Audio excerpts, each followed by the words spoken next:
Medical mafia का जन्म यहीं से होता है और जब ग्रामीण सेक्टर में आएंगे, स्वास्थ्य व्यवस्था को आप देखेंगे तो लगेगा कि कहीं ना कहीं जो शुरुआत है मेडिकल माफिया की इसी छोटे छोटे सेक्टरों से होती है। देखिए, बड़हरा गांव में मौजूद हैं और बड़हरा गांव का जो ये स्वास्थ्य केंद्र है पूरी तरह से जर्जर है, जबकि 2 एकड़ इसके पास में ज़मीन है, 7 से अधिक स्टाफ की संख्या है, फिर भी टूटे भवन और महज 1 बजे तक खुलने वाले अस्पताल कहीं ना कहीं जो स्वास्थ्य महकमा को कमज़ोर करते हुए दिखाई देती है। लेकिन आज पहुंच चुके हैं मनोज झा, समाजसेवी हैं, पूर्व विधानसभा के प्रत्याशी हैं बावड़ी से, और मुद्दा जब भी उठाते हैं तो कहीं नहीं कि सक्सेसफुली इनके हाथ लगता है, सक्सेस हाथ लगता है।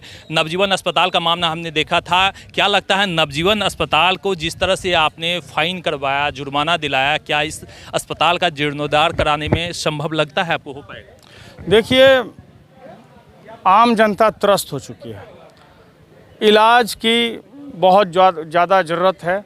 लोग अपने घर का मंगलसूत्र तक बेचकर अपने परिजनों का इलाज कराने पे जो है सो मजबूर हो गए हैं।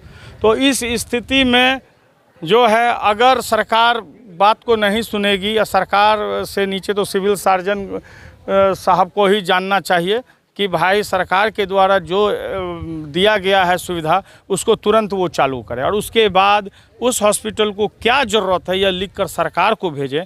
तो मैं पहली गलती तो यहाँ के स्वास्थ्य प्रशासन को दूंगा कि इन्होंने सरकार को अभी तक बताया कि नहीं कि इस हॉस्पिटल में इतना ज़मीन है और इसमें एम्बुलेंस की व्यवस्था होनी चाहिए, पेशेंट्स का डिलीवरी की व्यवस्था होनी चाहिए। इन सब चीज़ों को सिविल सर्जन ने क्यों नहीं ऊपर लिख के बताया? बहरहाल सिविल सर्जन को चाहिए कि हर हॉस्पिटल का मुआयना करे, घूमे, देखे कि कितना डॉक्टर इस पे अपॉइंट है, वो डॉक्टर साहब आ रहे हैं कि नहीं आ रहे हैं। थोड़ा सा पब्लिक का व्यू लें, जो उनकी ड्यूटी है, जिनके लिए उनको सैलरी मिलती है, वो एक पब्लिक सर्वेंट हैं, यहाँ जो मरीज है उसका सर्वेंट है, लेकिन वो एक मालिक की तरह बैठ के और ये खोल और बंद का काम कर रहे हैं। कोई फर्जी डॉक्टर है, कोई फर्जी नर्सिंग होम है, देखते हैं आज वो बंद करते हैं, 2 दिन के बाद उसको खोल देते हैं। तो ये बंद और खोल का प्रक्रिया मधुबनी में चालू है। अगर कोई पढ़ा लिखा आदमी अपराध करता है तो उसको सज़ा मिलनी चाहिए, उसको ऐसी सज़ा मिलनी चाहिए कि उसको देखकर दूसरा स्वास्थ्य विभाग में जो है वो अपराध नहीं करे। तो ये फाइन करके छोड़ देते हैं, कहते हैं पहला गलती है माफ़ कर रहे हैं। अरे पहला गलती आप फाइन करके माफ़ कर रहे हैं, अगर वो औरत का जान चला जाता है, जो औरत रात भर जो है नग्न अवस्था में थी, तो उसका क्या? आज मान लीजिए मान लीजिए कि कोई बहुत बड़ा आदमी रहता और उसकी बहन बेटी नग्न अवस्था में रहती, तो सिविल सर्जन फाइन करके छोड़ते क्या? या वो औरत अगर डेथ कर जाती तो सिविल सर्जन उस हॉस्पिटल को फाइन करके छोड़ते क्या? अपराध तो अपराध है, गलती तो गलती है, सज़ा एक ही होनी चाहिए।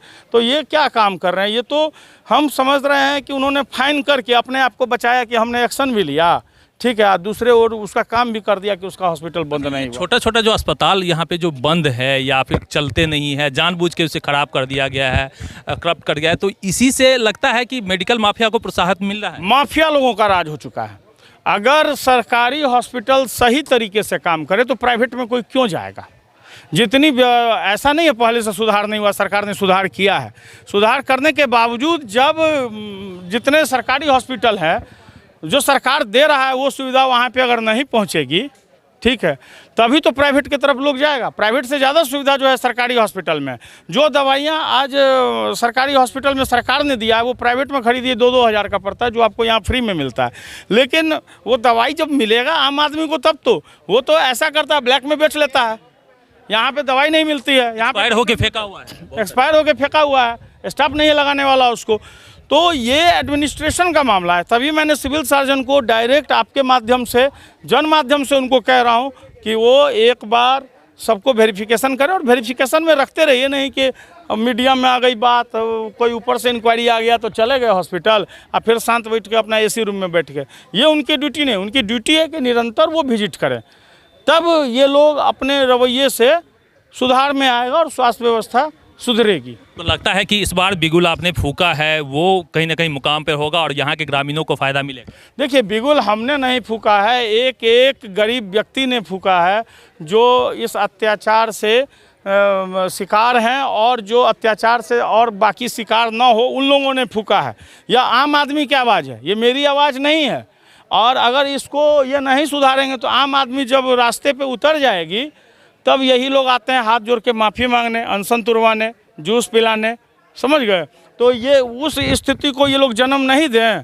हम इतना ही कहेंगे कि सिविल सर्जन महोदय को जो जैसे सरकार द्वारा दिया जा रहा है तुरंत चालू करें। बाकी जो एम्बुलेंस की यहाँ पे व्यवस्था होनी चाहिए, जो डिलीवरी पेशेंट की व्यवस्था होनी चाहिए, तुरंत सरकार को लिख के भेजें।